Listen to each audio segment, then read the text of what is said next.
And action!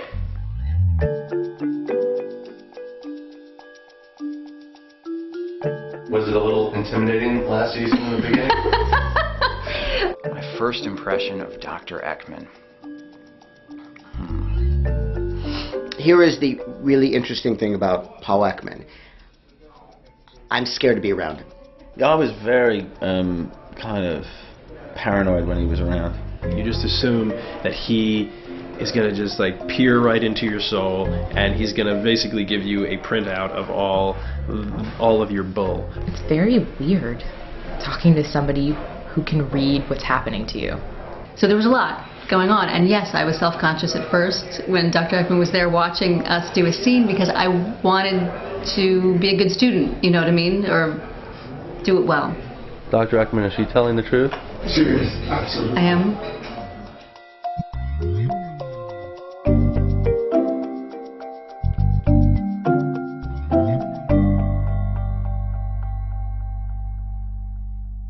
I guess I would say the inspiration for Lie to Me was that I had been thinking a lot about the things that we don't tell the truth about.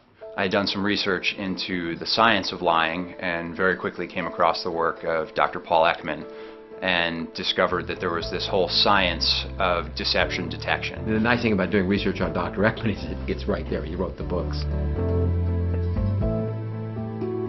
I was actually really into his science long before the show came on the air.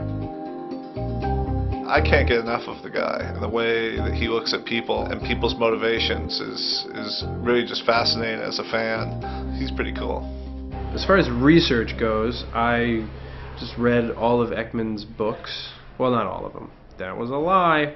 Dr. Ekman participates in the show first by reading the outlines when we turn them in, and he gives some thoughts and gives some suggestions of how science might play a role in those stories. And then when we write the scripts, he and Erica Rosenberg, who studied under him, they both read the scripts, and they're technical consultants on the show, and they'll weigh in on the science. And he's respectful enough that he knows that the decision's ours. How did Tim Roth come into the picture? Sure. Now, he just showed us a beautiful micro-expression of a little bit of distress. How did Tim Roth come into the picture? Go, stop. Right when he reaches for the cup, something's going on. There's lots of brown. Yeah. I saw three things. Yeah. So I think right here at first That? you've got a 1 and a 4, right, and then I think you have a 4 intensifying to maybe a D level.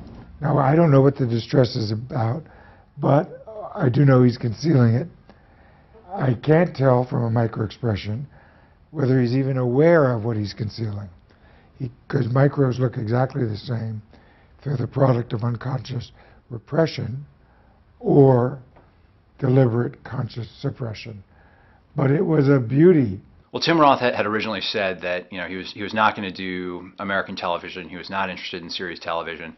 It was a very, very challenging part to cast, and eventually we came back and said, well, what about Tim Roth? Let's really see if we can interest him. What about Tim Roth? And he pulls his eyebrows together. Now, when you pull your eyebrows together with a question, it means you don't know the answer to it. He said, what about Tim Roth? He's got a pretty good idea Tim will do it. What about Tim Roth?